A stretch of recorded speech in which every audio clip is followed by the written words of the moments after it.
boy, and he goes to be his pre-K, and he loves it.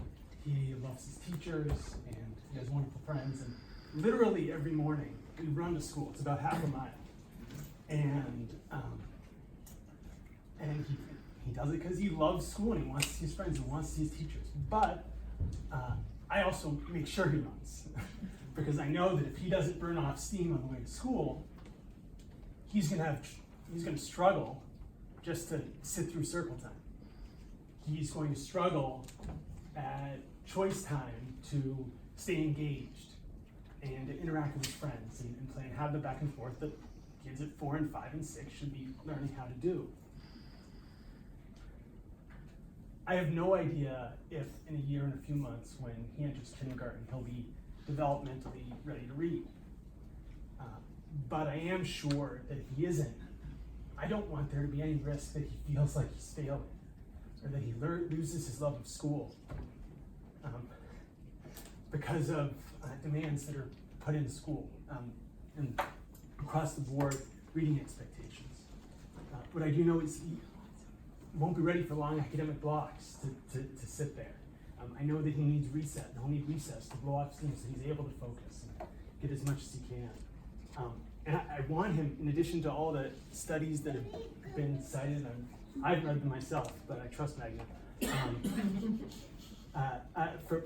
Personally, I've seen and I know that play-based learning propels him to want to learn more. He's excited and he wants to dive in. I don't want him to lose that, not in kindergarten.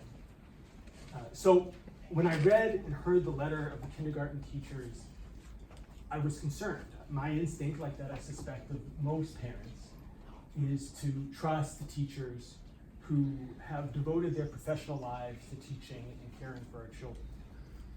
In yesterday's letter from the assistant superintendent cemented my concerns. I had hoped the district would respond to the teachers' passionate advocacy with a thoughtful explanation of why the district had made choices that reduced play-based learning, recess, and placed reading expectations on students who are not developmentally prepared to read. But the district did not directly respond to those concerns. The letter says, quote, "Play happens, but is silent on the reduction of play-based learning." The letter acknowledges the implementation of phonics instruction, but is conspicuously silent on the impact of long learning blocks on 5 and 6-year-olds. Most troublingly, and I couldn't believe this, the letter doesn't say a single word about the students who say they hate school and hate reading. At best, that's thoughtless. Not a single step idea was laid out, even conceptually, to address those students who have lost their love for school. Instead, said it's working for some. That's not good enough.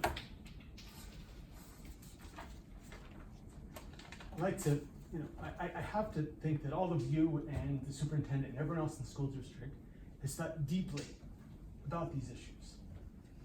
So please, I'd like to join the chorus here and say, talk to us. I'm speaking to the whole district. I realize the superintendent isn't here tonight, but tell us why, what the changes the district has made to kindergarten and why. Tell us why the district reduced recess time.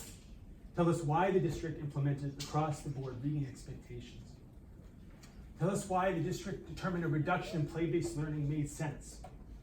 And please tell us what you will do, what you think you might be able to do to help these kids who at the end of kindergarten hate school, hate reading, and to make sure whatever you can do that doesn't happen next year. And please tell us, and I know I'm repeating, but this will be brief, exactly what, ask the superintendent to say exactly what was misleading about what the teacher said. Was it a lie that block scheduling, 90-minute reading and writing blocks comes at the expense of thematic units, play-based learning, and social emotional opportunities? Was it a lie that because of academic demands, time for play-based learning has been shortened and on some days eliminated entirely? Was it a lie that students say that they hate school and hate reading or think they're stupid? I really genuinely look forward to that discussion. I know how hard you all work on these issues. I know you devote a ton of your personal time, and I welcome the opportunity for you to educate me and the superintendent and whoever else in the district on exactly the choices the district has made. I never want to hear my kid say he hates to read.